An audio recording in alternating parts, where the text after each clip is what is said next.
This is the Call of Duty franchise. And since its initial release in 2003, the franchise has grossed more revenue than all other major FPS games on the PC and console combined. But this wasn't the most played FPS game. And Call of Duty doesn't have the biggest FPS esports either. So which games are? And what is the best first-person shooter game of the genre? To find out, we've spent the past year partnering up with external vendors. We've reviewed hundreds of public-facing earnings reports and validating and corroborating metadata with industry experts. We'll use this data to identify key metrics on the hunt for the best FPS. When a market has no competition, this is considered a monopoly. Too much competition, and now you're in a saturated market. This is where we see the greatest innovations, like the smartphone industry, or automotive, and even gaming. The FPS genre is in a saturated market with intense competition. Studios are competing for your attention and time in hopes that you choose to spend money on their current and future titles. When measuring the success of a game, copies sold or downloads aren't necessarily the best metric for a successful online title. Daily active users, however, measures how many people are spending reasonable time on a game, regardless of their activity. DAU is a metric used by many software companies and in the gaming industry as a whole. DAU helps to understand a product's health or community growth. Comparing each game's DAU during certain periods of time lets us understand the health of the genre and each game's market share. We'll begin with the earliest documented online player counts, starting in 2001.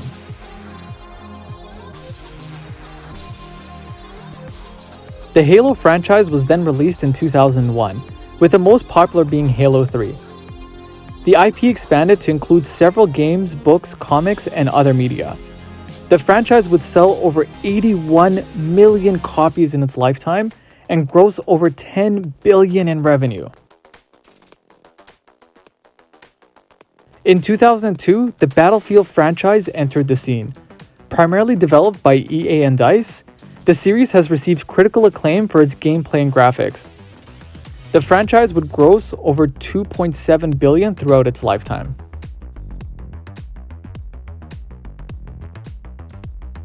If the competition wasn't spicy enough, later in 2003, Activision began production on one of its most hyped and valuable properties. Its most popular release being Call of Duty Black Ops in 2010 and Call of Duty Modern Warfare 3 in 2011. The most recent release of Modern Warfare 2 made Activision $1 billion in revenue in just 10 days of launch. The franchise would sell over 400 million copies. Call of Duty would gross nearly $33 billion in its lifetime. To understand the relevance of the next game, we need to take a step back and understand China's gaming regulations and how it impacts surrounding countries in Asia. Looking at the player base across North America, China, and Asia in 2022, it seems like a no-brainer to have your game sold and playable in Asia due to the sheer quantity of active players. Despite having a smaller population of gamers, North America spends as much as China on gaming. And China has roughly 80% of the money spent for all of Asia. However, Asia wasn't always seen as a powerhouse region. China's gaming regulations had a key role in stagnating the growth of early gaming in Asia. You see, back in 2000, when China only had 150 million players, the government banned consoles. Consoles weren't unbanned until 2014.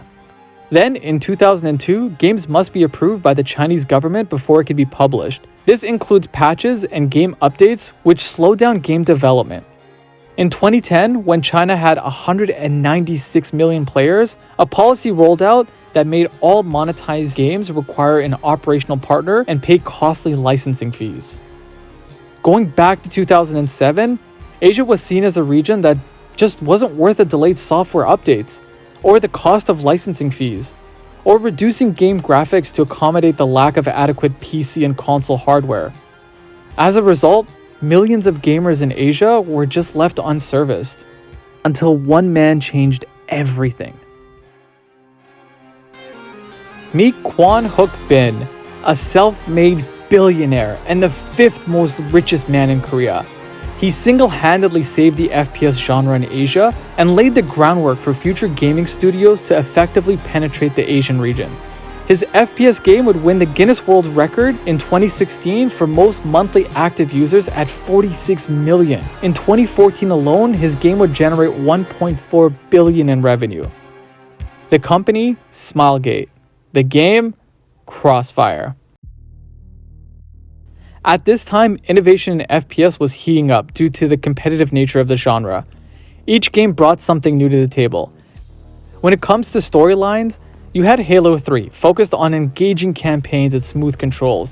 When it came to genre, Team Fortress 2 elevated the industry with a subgenre of hero shooters. Call of Duty had the most advanced graphic capability and realism. Meanwhile, Crossfire was focused on accessibility, including partnering up with Tencent to expand the game in China. In 2012, Counter-Strike Global Offensive released and was one of the most well-regarded FPS games. Simple to understand, hard to master. The esports scene grew rapidly, and in 2015, CSGO won the Best Esports of the Year. The franchise would gross $3.5 billion in revenue overall.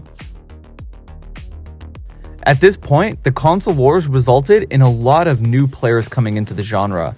But was it enough to take down Crossfire in the East? When Overwatch was released, it won many awards, like Game of the Year in 2016. And the game sold 20 million copies in the year that it launched. Due to various factors, the game declined. Until Overwatch 2 was released as a free version of the game with 30 million downloads. As of 2022, the franchise would gross 4.4 billion overall. When Escape from Tarkov was released, it started off pretty slow, but thanks to content creators and streamers, it really took off. In 2020, Valorant was released and quickly became a popular, well-regarded FPS for its tactical gameplay and deep character-based systems. It's been praised for its intense competitive action and focused on teamwork and strategy.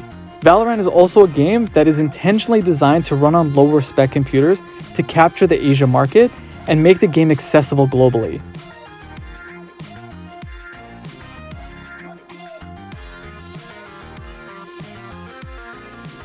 In 2022, we started seeing the decline of Crossfire, as better hardware became more affordable and accessible in the East, and games like Valorant aggressively captured the global FPS market with a more popular esports scene. Overwatch 2 was then one of the biggest releases of 2022 with 30 million downloads, and Call of Duty Modern Warfare 2 was released with tremendous sales numbers. Looking at the past 20 years of data, it's incredible to see how quickly the genre has grown. Judging based on market share of each game, it's easy to give Crossfire the #1 spot. But this isn't a video on what was the best, we want to know what is the best FPS game. Based on longevity, relevance, and constant growth of the online community, the third place spot goes to CSGO. The game is more popular now than ever, and based on their player retention and growth, this game could easily become #1 in the next few years. Looking at the explosive entry into the scene, it's no argument that Valorant comes in second. Finally, #1 is awarded to Call of Duty. The most recent installment reminded the industry why it's always going to be a heavy hitter. The franchise is so valuable that it's been a primary reason for Microsoft's $69 billion bid to buy Activision.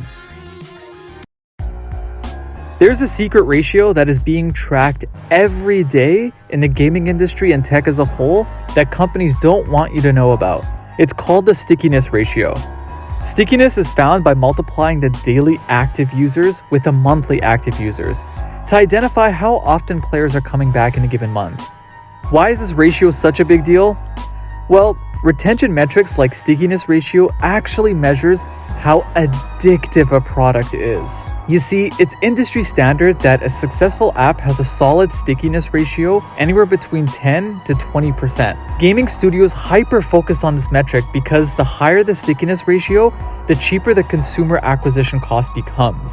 So let's compare it to something that's well known for its addictiveness, like a casino. In Vegas, they did exactly that. They measured the stickiness of a casino and found that it's running at a 26%. So let's get perspective here.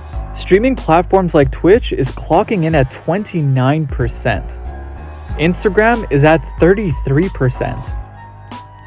And TikTok is at an astonishing 57% stickiness ratio. That's 2 times more addictive than a casino if you ever needed a reason to delete the app. But I digress. To find the stickiness of each game, we've multiplied the daily active user average with the monthly active user average.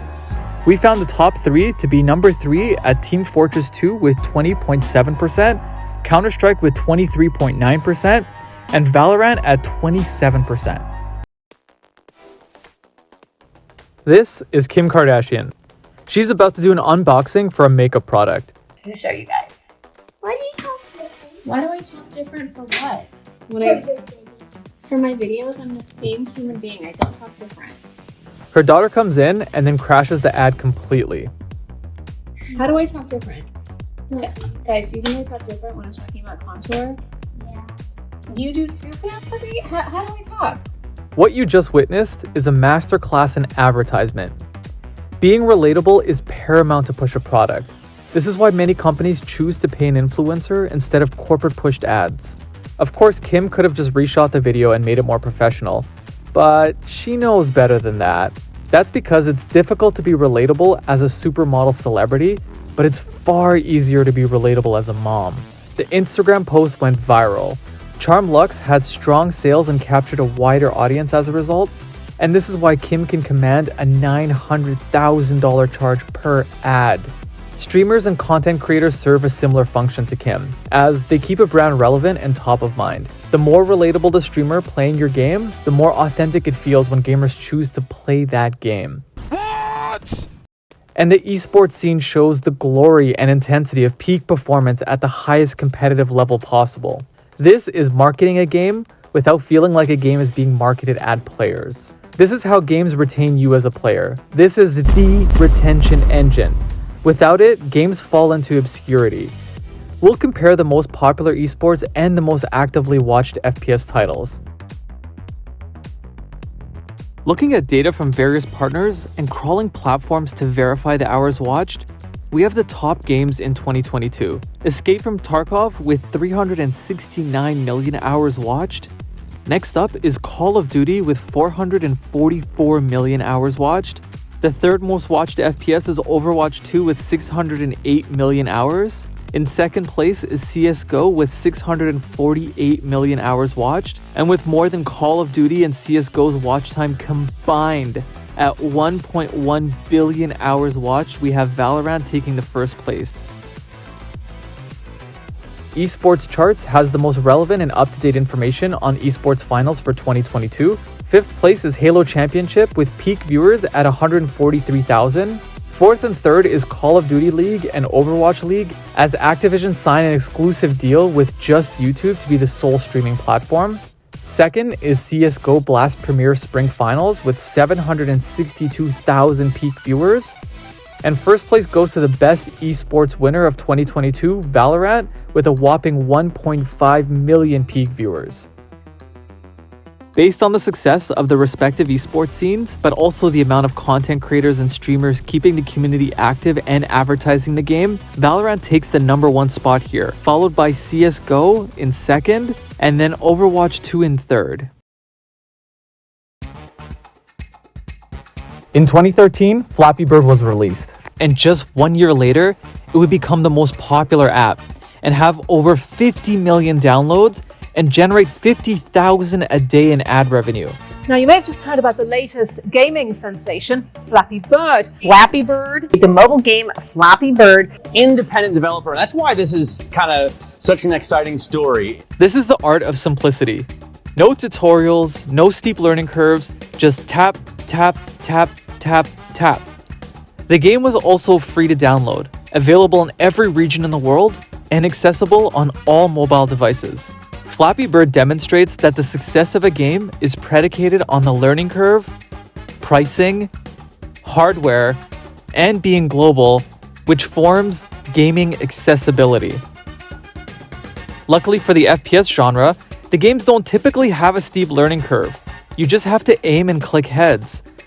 However, when it comes to the subgenre of hero shooters, this adds a layer of complexity.